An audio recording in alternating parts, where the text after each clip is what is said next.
Welcome to my channel. Sit back and listen to the best true crime stories. Let's go.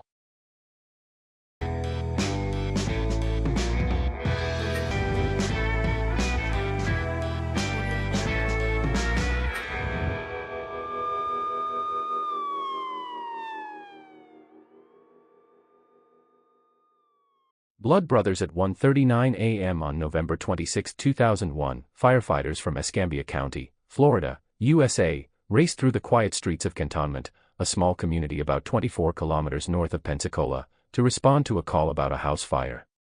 The burning building at the 1100 block of Muscogee Road was an old, one-story, wooden house.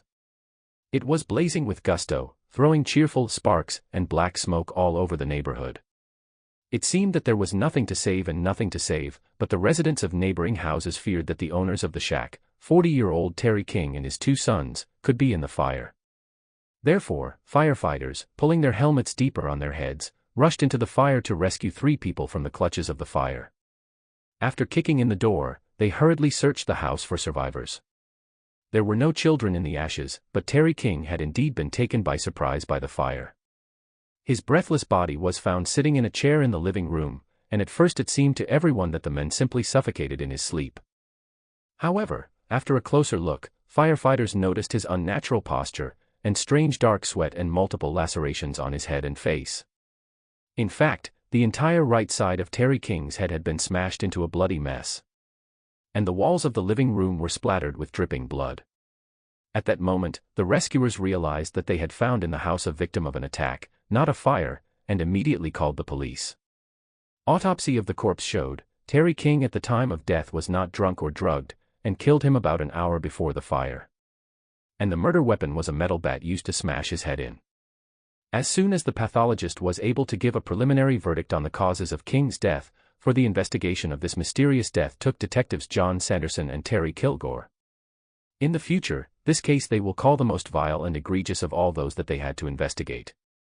In it they for the first and last time in their practice encountered a rather rare phenomenon today, parricide. Before starting to investigate the murder, Sanderson and Kilgore had to understand were the 2 sons of the deceased King, 12-year-old Alex and 13-year-old Derek, who lived with his father. After failing to find the boys in the burned-out house and interviewing neighbors, it was clear that no one had seen them. What if they were kidnapped by a murderer and arsonist, thought the investigators, and immediately opened 2 cases, on the violent death of a 40-year-old man and the mysterious disappearance of 2 minor children. Finding out the circumstances of their disappearance, detectives soon realized that the story of the King family is somewhat unusual. And, quite possibly, it could be the reason for the drama.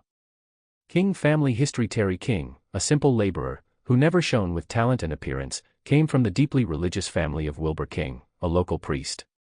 Terry grew up an ordinary boy with no special pretensions to life. Growing up, did not dream of getting an education or achieving career heights. In his mind, happiness was just a normal job, a house with children and peace of mind. Expecting so little from life, he did not even try to acquire any profession, and for the most part survived either on casual earnings or unskilled labor. Everyone considered him a great, helpful guy, doing any work thoroughly and seriously, but called a man lacking stars from the sky. In other words, Terry King was an ordinary inhabitant of planet Earth, of which there are billions. And his fate would never have become known and interesting to anyone, if one day he did not make the wrong choice. In 1985, he accidentally met a beautiful girl named Kelly Marino. Being blue-eyed natural blonde with perfect forms, she worked as a dancer in a nightclub, had a cheerful disposition, expressive character, and an easy attitude to life. That at once won the heart of shy and melancholy Terry. She, like a bright aquarium fish, mesmerized the men, at first sight falling in love with himself. And although their lifestyles and worldviews absolutely did not coincide in anything, these souls began to reach out to each other, at first in the form of a 2-year friendship, and then transformed into a civil marriage. Of course, such relationships were doomed to failure from the beginning. Kelly, always surrounded by male attention, who loves to have fun and party to the fullest, could not make a good match for Terry King, whose main recreation was watching TV and sleeping in an armchair after a day's work. The girl often returned from the club, under the strain, stuffed with alcohol or drugs. She was excessively cheerful, then fell into the depths of dark depression. Shamelessly lied to her husband, cheated, and her condition constantly varied from hopeless apathy to week-long benders. Terry's behavior is incredibly frustrating, because of which the couple constantly quarreled, which, however, did not prevent them from having 2-year-old sons, firstborn dark-haired, curly Derek, and a year later blonde Alex. The eldest son looked more like his father, and the youngest adopted his mother's angelic appearance. Terry loved his sons incredibly, seeing in them the meaning of his life. He spent hours playing with them, reading books and buying gifts, never tiring to be happy about how smart they are growing up. But Kelly had no time to deal with their upbringing. After 5 years of cohabitation with King, she left him to another man, however, and there did not stay. The new lover Wendy Marino drank a lot, often stabbing her, and one day, she decided to leave him, and return to his sons and quiet King. Moreover, at the time of her return to the family, she was pregnant by her sadistic lover, which openly and confessed to Terry. And when she gave birth to 2 twin boys, again fell into depression, and not long and unsuccessfully struggled with it. In 1994, like a cuckoo, threw all 4 sons in the care of his civilian spouse, a loser, leaving in an unknown direction. Alex was only 4 years old at the time and Derek was 5. For the next 8 years, the boys would never see their mother again.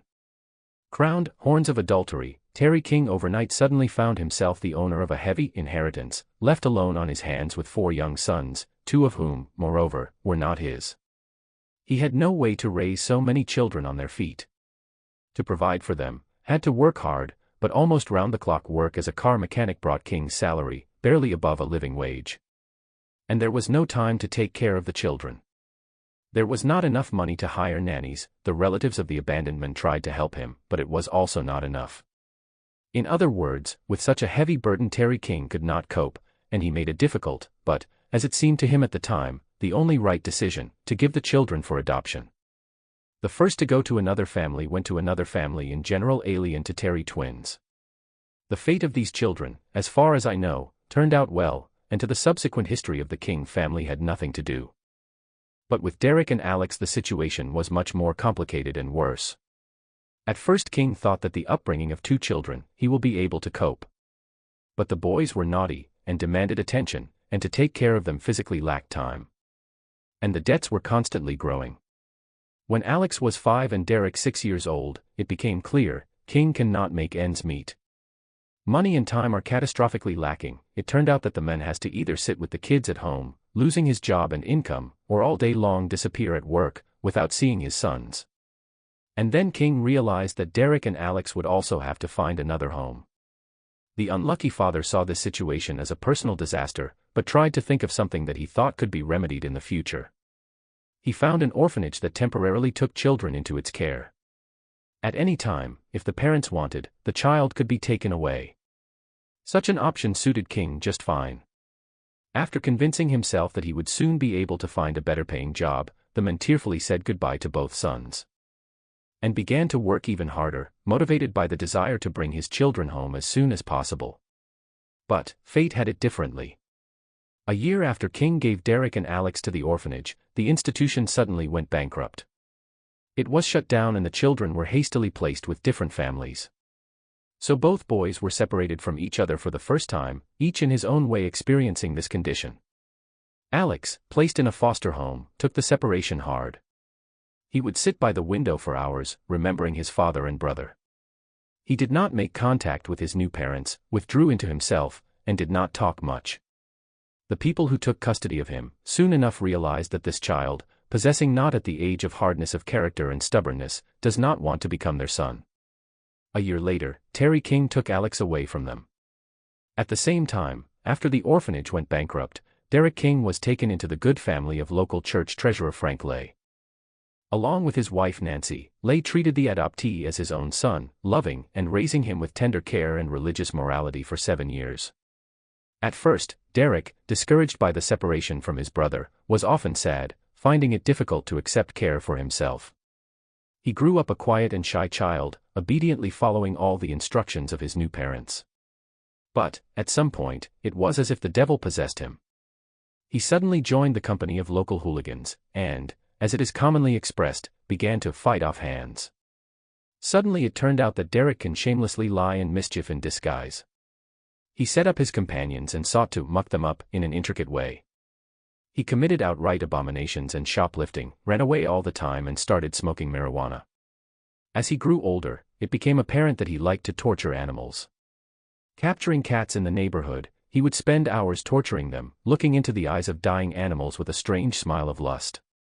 These actions turned even his bully comrades away from him, who dubbed the boy Mad Derek. Any exhortations from his adoptive father and mother he ignored and snapped at them. Then fires began to break out in the village. Here and there, barns and haystacks went up in flames. And invariably, not far from each fire, the villagers saw Derek staring mesmerized at the flames. And one day, Frank Lay found drugs in his school bag. An attempt to talk about it ended in a scandal. Derek was abusive and swore, and then said that if he was not left alone, he would kill himself. It turned out that the teenager was already suffering from substance abuse by the age of 12, and was dabbling with heavy intravenous drugs. At this point, the realization came to the church treasurer that the child was a danger to both himself and others. Lay could not further bring up Derek King, and in September 2001, he found the birth father of the teenager, Terry, to whom he gave his neglectful child. At that time, King found himself a better job, in the print shop. And for several years, as he lived with Alex, the youngest son, whom he took from the foster family. They had to live in a trailer, and Terry had enough money for only one child. And while his father was immensely happy to have at least Alex home, he was constantly plagued by the fear that he would fail as a parent again and lose his son. Terry King began to think that everyone around him was looking at him, calling him a loser and a miserable father behind his back. As a result, he developed a real paranoia, the main signs of which were the limitation of Alex's contacts with any other people, including relatives, classmates, and neighbors. The boy attended school irregularly, going with his father to work, where he slept directly on the work couch. Or he was locked up alone at home, shielded from any contact with his peers. There was little entertainment available to him, even watching television was not always allowed. Terry insisted that a good boy should read a lot and educate himself. He kept saying that he himself had lived a wrong life, did not get an education and worked as anyone. So now he would make every effort so that his son would not repeat his father's mistakes. In fact, Alex could not do anything on his own. Terry's care literally suffocated the child with his attention and endless tutelage. Of course, the boy adapted to this way of life, but he grew up a clearly withdrawn and unhealthy personality, inside which day by day formed strange ideas and thoughts. His love for his father was interspersed with fierce hatred, and his desire to live with him was replaced by dreams of escape. At some point, Terry King was able to start making enough money to rent a house instead of a trailer. The dilapidated wooden shack on the outskirts of the village was not a dream come true, but it was a real house with several rooms. For a while King regained his self-confidence and a sense of happiness. But all this did not last long. Now the second son, Derek, had also returned to the house. And with his arrival came the problem of lack of funds again. In the face of it, Terry King's paranoia multiplied. Now he began to control and lock up in the house both sons, which after the reunion, like a cancer cell, introduced into the weakened body of the family, began to grow slowly but surely and nurture terrible plans. Terry was tormented by fears of losing the children again. He was annoyed and frightened by any of their fun. Children's disobedience was suppressed at the root. They were not allowed to walk on the street and friendship with other children. In fact, the dream of having a family again became a heavy and unbearable burden for Terry King.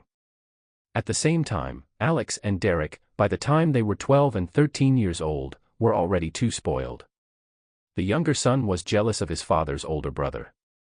But being the owner of a lively and perverted mind, he was always coming up with clever plans to trick his annoying parent and slip out from under his tutelage. He suddenly felt inclined to same-sex love, about which he often began to write in his diary.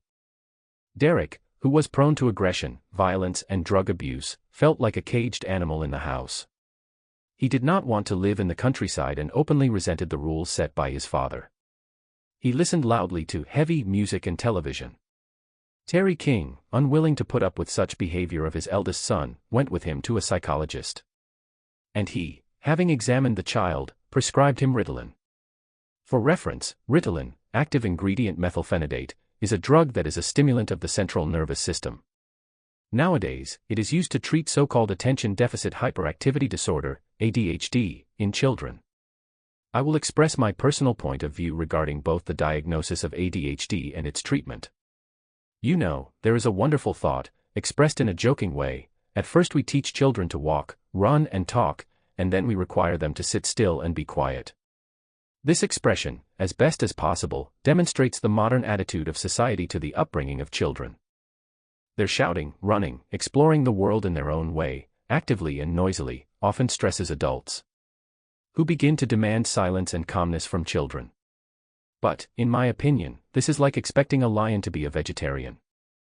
And if earlier such natural behavior of children was treated calmly, now parents see it as a mental abnormality. In the old days, children didn't get so much attention. They ran anywhere all day long and were often left to their own devices. Now the cult of the child prevails in society. All parents almost from diapers begin to deal with their upbringing and education. In fact, children are deprived of the opportunity to learn the world on their own, by trial and error. On the contrary, now so much adult attention is focused on them that the child almost from the age of 1 year begins to be taught languages and various sciences. He is left little time for moving games, and physical activity is suppressed. Hence, children's exorbitant vital energy is accumulated and has no outlet. Not finding a point of application, it, like a hot geyser, periodically bursts out in the form of hysterics, psychosis, attention deficit disorder, rejection of authority and impulsiveness. And, not understanding how to deal with it, parents go to doctors. A solution to a point problem is expected from a medical doctor, and they are ready to provide it. After all, it is not their business to deal with educational issues, it is easier to find the syndrome and treatment. Especially since modern pharmaceutics, which seems to have long been focused on making money rather than on the desire to treat people, if given a diagnosis, will hurry to come up with a cure. I know quite a few cases where children of my acquaintances were once diagnosed with ADHD. And not even doctors, but nursery teachers and teachers at school, who claimed that the upbringing of children, not their concern. They wanted the child to sit at the desk like a trained monkey and silently listen to the words of adults. Most of my acquaintances had enough sense not to panic, and not to feed their children with drugs. As a result, the children grew up normal people, without invented syndromes.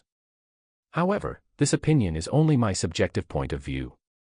And every parent, having read it, will still act in their own way, disposing of both the mind and body of their child as they wish. At first, Terry King, who began to feed Derek daily with Ritalin, it seemed that the mental state of his eldest son improved. But that feeling was short-lived. As a result, Terry, who did not know how to deal with the aggression of the teenager, had to recognize the error of such actions. In order to maintain some semblance of order in the house, the father, exhausted by the incessant stress, simply increased the restrictions on the children. Now they could hardly watch TV at all, and the tape recorder was taken away from them. This only provoked more anger from Derek and Alex, who were now running away from the house. Of course, the methods of upbringing of two teenagers, who were limited in everything, can hardly be called normal and correct. But, all King was guided by was his love for his children. Regardless of his own fears, absolutely everyone around him considered Terry a great man and father. Strict, but very gentle, loving, and devoted to boys. Himself, the mistrustful father described his attitude to his children very philosophically. Usually parents mistakenly perceive their children as objects of personal property. But, children are not objects. They are little people with feelings and emotions, and these feelings and emotions are very fragile, they should be treated with care. But, alas, the uneducated man, battered by life, lacking wisdom, intelligence, and experience, had too strange an idea of the principles of proper upbringing. He stifled at the root the initiative of growing individuals. He thought that he knew better life and the difficulties that the children would have to face in the future. He wished them a very different fate from his own. Alas, when we become parents, we know little of what it is. It is not taught in schools and universities. We hear more about math and chemistry than we do about the human mind. And having children, each of us interprets the responsibilities of parenthood too differently. Not knowing foreign languages, or not having received proper education and profession, we try to realize our unrealized dreams and plans at the expense of our children. We rarely listen to the fact that the child may want something different. From childhood we impose our religion, our ideas of right and wrong. Children in all ages have been and remain essentially the property of their parents until adulthood. We believe that we are not only free, but also obliged to dispose of their lives. A priori we are sure that they are not yet a person, but just an empty vessel that needs to be filled with parental knowledge and experience. And then we are surprised and resentful that when they grow up, they are not grateful to us for this. That's probably how Terry King felt. He saw that he was not good at resisting the complexities of the outside world, constantly losing to it and giving in. So he created a micro-universe in his family, where he established his own rules and laws. And although he never raised a hand on his sons, talked to them for a long time, teaching them wisdom and reason, played with them, and pushed them, as he could, the essence of complex books, he smothered them with his love. They did not understand what life in society was and did not know how to communicate with their peers. They solved problems with aggression and their own isolation. Apparently, having a natural predisposition to sociopathy or psychopathy, due to such conditions in the souls of both boys at this time began to ripen insatiable monsters. These monsters demanded sacrifices. And the midwife for their birth into the world was an adult man to whom Terry King entrusted his children. This man was 40-year-old Ricky Chavez, a friend of Terry, in whose care the unsuccessful father often left his boys. Outwardly very calm, compliant and kind, Ricky got along well with children. He found a common language with the boys, joined the children's games or started them. He picked them up from school and took them to his house. Being a jack of all trades, and being able to repair everything from a car to a refrigerator, he taught his craft. He let them watch as much TV as they wanted, bought them a video game console and let them stay on it for hours. Alex and Derek were incredibly fond of Chavez, and at the first opportunity they tried to sneak out of the house to him. After all, Ricky satisfied their every whim, without refusing anything. He even smoked marijuana with them, calling it a harmless relaxation of nerves. He always had money, he knew how to speak beautifully and listen to people, helping them with advice and financially. With Terry King Chavez met by chance, when they were both looking for used car parts at the flea market. It turned out that the men understood each other well. Chavez grew up without parents, in a foster home where he felt he was not loved. When he heard that Terry was raising 2 boys on his own, he volunteered to look after them. And warmly supported King in his desire to give the children as much as possible everything. He even lent him money to help him get by for a while. Incredible lies, but the more the detectives learned about the story of the boys missing from the burned-out house, the more their fears grew that the children were in trouble. Not yet understanding what really happened on the night of Terry King's murder, they felt they had to find Derek and Alex at all costs. Therefore, their main focus was on interviewing neighbors and relatives of the family. Talking to them, more and more often the police heard the same name, Ricky Chavez, a friend of the beaten-to-death Terry, with whom the missing children had a very warm and trusting relationship. Visiting him, they heard that Chavez had no idea where the boys were. And having checked his life history, they found out that Terry King, leaving the children to this man, made a terrible and unforgivable mistake. The negligent father was unaware that such skillful treatment of Rick's children was actually based on love for the boys as an object of sexual lust. After all, Rick had previously been convicted of indecent behavior and sexual acts against 2 13-year-old boys in 1984. At that time, he was given 6 months and 5 years probation. In 1986, he was found guilty of burglary, after which Chavez for 3 years behind bars. But, still unable to find any evidence against him, police put Derek and Alex King on a nationwide manhunt. However, a day after their disappearance, on November 27, suddenly Ricky Chavez himself appeared at the police station, leading 2 depressed teenagers by the hands. And having begun to interrogate them, and heard the interpretation of the events of the murder of Terry King, on the temples of the police only more gray hairs appeared on the temples. The first confession to the detectives was made by Alex, who confessed that it was he who encouraged Derek to kill his father by beating him in his sleep with a metal bat. According to him, the father died without waking up. The 2 brothers then poured lighter fluid around the house and threw a match into it. The blond boy with blue eyes and angelic appearance sincerely assured detectives that the cause of such atrocity was the father's abuse of children. He vividly described how Terry King had raped both brothers, beaten, tortured and psychologically humiliated them. His story was so convincing that it was literally impossible not to believe it. At the same time, Alex claimed that only Derek was involved in the murder process, and his younger brother was only the initiator of the crime. Derek, when questioned, repeated this version word for word. Then he told the police that after the murder the brothers ran away into the woods where they hid. But then they dared to call Rick Chavez, asking him to take them in.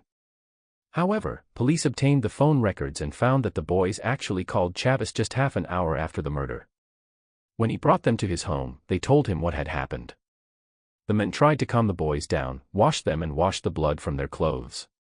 And when the police came to his home, he hid the children in the basement. Chavez also corroborated this story, and explained to detectives that he immediately wanted to turn the boys over to the police. But then he decided to give them a couple of days to calm down and recover from the shock. After hearing the whole story, detectives John Sanderson and Terry Kilgore realized they were dealing with juvenile delinquents. Alex and Derek King became the youngest killers in Florida history. It turned out that in early November, 10 days before Terry's murder, both of his sons ran away from the Chavez home. Alex soon called his father, and left the words, "We're never coming back to you," on the phone's answering machine. A distraught King, realizing that his children had formed a strange bond with a strange man, immediately went to his home. He took his sons by force and forbade them to communicate with Ricky. Later in the interrogation, Alex said that it was at that moment he decided to kill his father, who interfered with his free life, and did not allow him to build a relationship with Chavez. Chavez, on the other hand, in interrogations kept saying that Terry himself was to blame for the boys' hatred. In his opinion, their father was overly strict and emotionally abused the children, forbidding many things. He also stated that Alex hated his father and constantly wished him dead. Similar words were uttered by Derek. However, although the story of the trio was repeated in general terms, the detectives doubted the veracity of the story. Not a single person who knew Terry King confirmed his violent tendencies. On the contrary, all, as one, claimed that he was an utterly crazy father, willing to give the last thing to his children. The details of the boys and Ricky Chavez stories didn't all match up either. They varied in nuance, and were constantly peppered with seemingly new and vile lies. As the investigation grew in detail, the realization came to everyone that the boys were lying about their father's physical abuse. And the reason for King's murder, it seems, was simply the desire of the offspring to get rid of a parent who did not allow them to live the life they wanted. They seemed to be sick of their father's intrusive rules. Experts call the act of patricide by his children a parricide. And the perpetrators of this violence are patricides. Both concepts come from the combination of two Latin words, pater, father, and the suffix cida, denoting killing, destruction. In many cultures and religions, patricide is considered one of the worst sins. For example, in the Roman Republic, such a crime was the only one for which a citizen was subject to the death penalty. Sigmund Freud believed that parricide concealed the Oedipus complex and the child's secret desire to eliminate his father as a rival in his relationship with his mother. However, Alex and Derek King practically did not remember their mother, and therefore could not even subconsciously consider the father as a rival.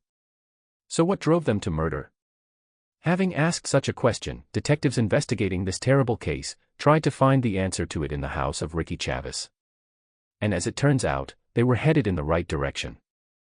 A search of the 40-year-old man's home vividly demonstrated what Chavez had been guided by in looking after his children.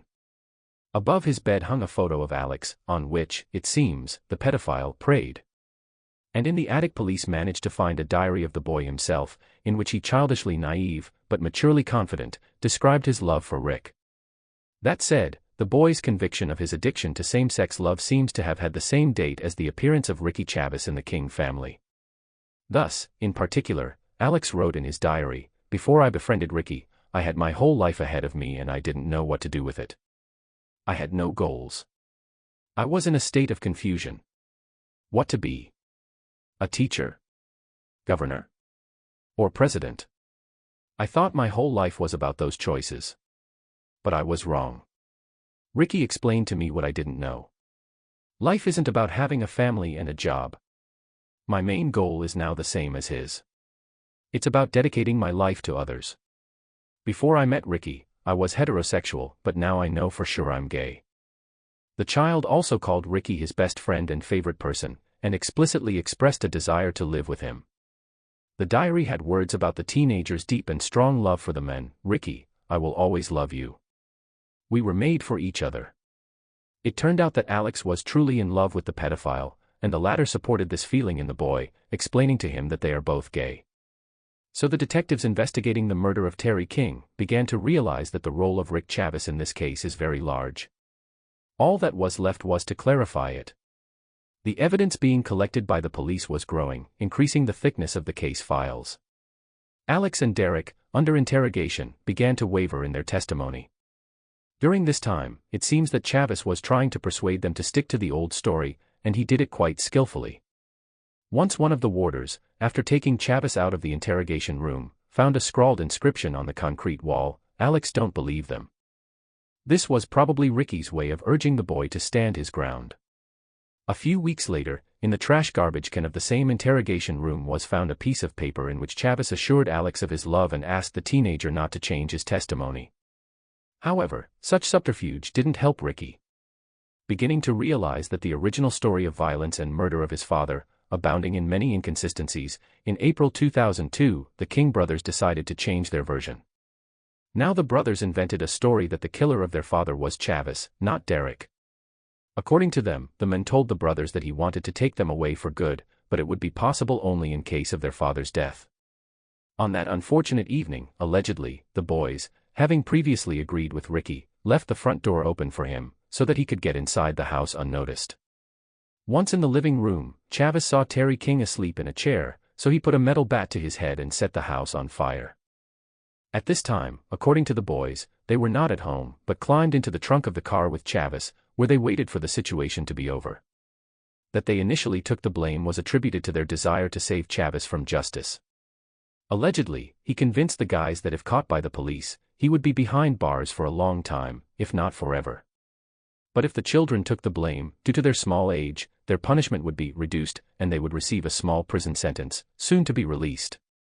"He said he loved me, and he killed my father to protect us," Alex explained. "And it was Chavis who taught us what to say to the police." The young criminals voiced their altered testimony right at one of the court sessions, which shocked and perplexed the investigation, the judge, and the jury. The court was faced with a big dilemma. It had to decide on the spot which of the boys' versions, the first or the second, should now be believed. However, Alex King's story about Chavis putting a child on his lap, teaching him how to kiss, and giving him drugs tilted many in their favor. Looking at the handsome boys with their eyes wide open, anyone wanted to believe they were not involved in the murder. And, given the fact that Ricky Chavis had already been convicted of child molestation, the public and many activists liked the second version of events better. As a result, the court's focus now began to tilt in favor of charging Chavis with pedophilia and the murder of Terry King. Curiously, then, in this version of events were ready to believe almost everyone, except, oddly enough, the grandfather of the boys, the Rev. Wilbur King. Speaking at the trial, he will say that he loves his grandchildren, but remains convinced of their guilt for the death of his son. With this conviction he will walk through the entire trial, never wavering from it one step. He will describe in great detail how he saw his grandchildren grow up to be, alas, monsters. Ruthless, cruel to all living things, and utterly depraved. "They have dead eyes, I never see anything in them," he would keep saying. In contrast to him, a blonde woman unfamiliar to Alex and Derek unexpectedly appears in the courtroom at the trials. Asking who she is, Alex King hears his mother's name. Suddenly becoming concerned about the fate of her once-abandoned sons, Kelly Marino shows up in Pensacola, where the trial was held, and begins to demonstrate activity in defense of juvenile delinquents. She will testify to the police and the court, where she will smear crocodile tears down her ruddy cheeks, trying to prove what angels her children are. However, it quickly becomes clear that it is not for the good of her children that she has come to town. It turns out that the purpose of this cuckoo was to try to gain official custody of Alex and Derek, and illegally get her hands on the Social Security benefits of the now deceased Terry King. Once again, she was only interested in profits, and decidedly did not care about the children. Her assertiveness in pursuing this unlawful goal eventually landed Marino behind bars. Accused of fraud, she did not help her sons, but joined them in prison. This proved once again that in this case the saying, "the apple doesn't fall far from the tree," is true. The Terry King murder case will begin a protracted and lengthy trial, as a result of which prosecutors will accuse Derek and Alex King of constant lying and premeditated murder of their father.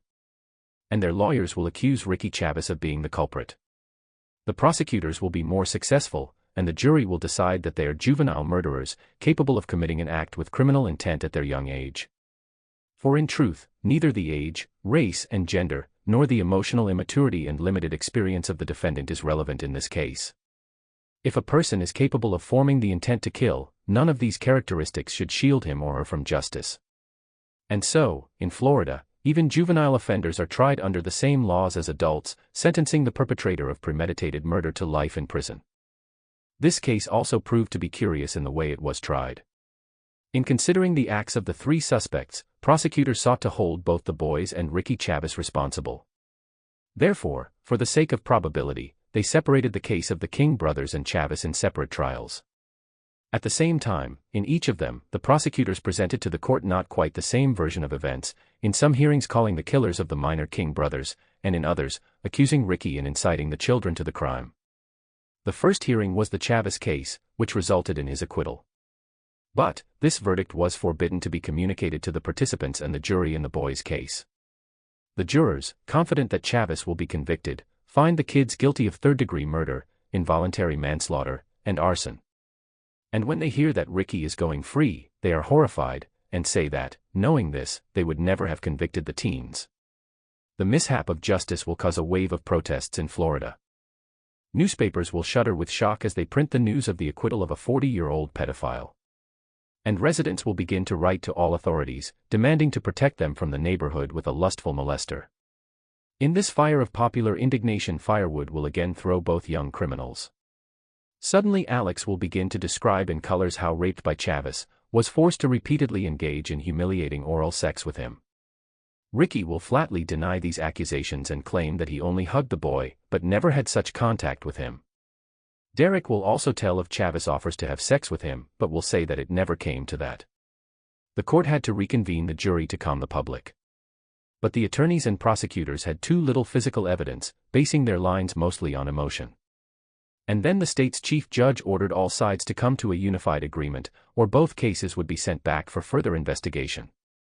On November 14, 2002, almost a year after Terry King's murder, the justice finally managed to find what he thought was a middle ground. The boys pleaded guilty to third-degree murder and arson, but received very light prison sentences. Derek was sentenced to 8 years and Alex to just 7. For Ricky Chavez, the jury didn't mince words any further, charging him with child abuse, solicitation of murder, and concealing evidence of a crime. All of this drew a 35-year prison sentence, which for Chavez won't end until 2028 at the earliest. This case is stirring up debate about the law both inside and outside the state of Florida. Lawyers and human rights activists will actively debate how it is possible to try minors under adult law in the same case and at the same time convict Ricky Chavez of child molestation. In their opinion, Themis should have made up its mind in this case, who are 12 to 13-year-old boys who are capable of conceiving and carrying out a murder. Are they mature enough to be fully responsible for their actions before the law, including perjury?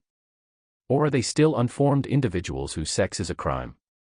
And the very punishment the brothers received divided the public into two camps. One believed that Alex and Derek Kingi, children, on the formation and development of which was corrupted by a pedophile. They should not have been put behind bars, but should have been given psychological help. Others were convinced that the sentence imposed on them was too short. Detective Kilgore, one of the police officers investigating the murder of Terry King, felt this way. Speaking at the court hearing, he said that during all the conversations and interrogations, Alex and Derek never once showed even a hint of remorse. On the contrary, they behaved confidently, often joked and laughed, and their eyes always remained as cold as ice. I never heard any words of regret from them. Ted Bundy, by the way, never said them either. These guys, Alex and Derek Kingi, are little Ted Bundys, just as adept at lying and hating anyone who gets in their way. Their angelic appearance is deceptive. It has misled a lot of people. Kilgore's partner, John Sanders, supported the idea, calling the King brothers very smart kids who turned out to be smarter than anyone else in this case. In his view, they got everybody wrapped around their finger by avoiding a premeditated murder charge and getting tiny sentences. And these kids are so scary that God forbid any of us should ever get in their way. Juvenile murderers Alex and Derek King were sent to a special correctional facility that offered its residents educational, medical, and psychological programs. It was there that the two boys first began receiving regular help from educators and psychiatrists. Today, Derek and Alex King are already at large. The younger brother was released from prison in 2008, the older one, a year later. But to this day, they have never told anyone the real reason that drove them to kill their father. Watching interviews with them, one gets the feeling that Alex was always the brains behind their tandem, and Derek was just an executor who made a choice between his father and brother in favor of the latter. There's no doubt about their desire to kill Daddy. After all, their story about how they chose the murder weapon hints at this all too transparently. The child, saying arguments that a gun can be missed, and the hammer, alas, was not found at home, so the bat was chosen, leaves no ground for fantasy. Yes, and too vividly Alex King in his time described to the police what wheezing made Terry when the bat crushed his skull. Released as adults, 20-year-old Derek and Alex, who once killed their father, gladly gave interviews to the press. They complained that they still knew nothing about Facebook and dreamed of getting a driver's license first. Accustomed to total control and third-party guidance, they never learned to do anything on their own. Even choosing toothpaste at the store was a real challenge for them. They didn't want to meet their mother, and talked about wanting to start their own family. But the King brothers are unlikely to know what that is.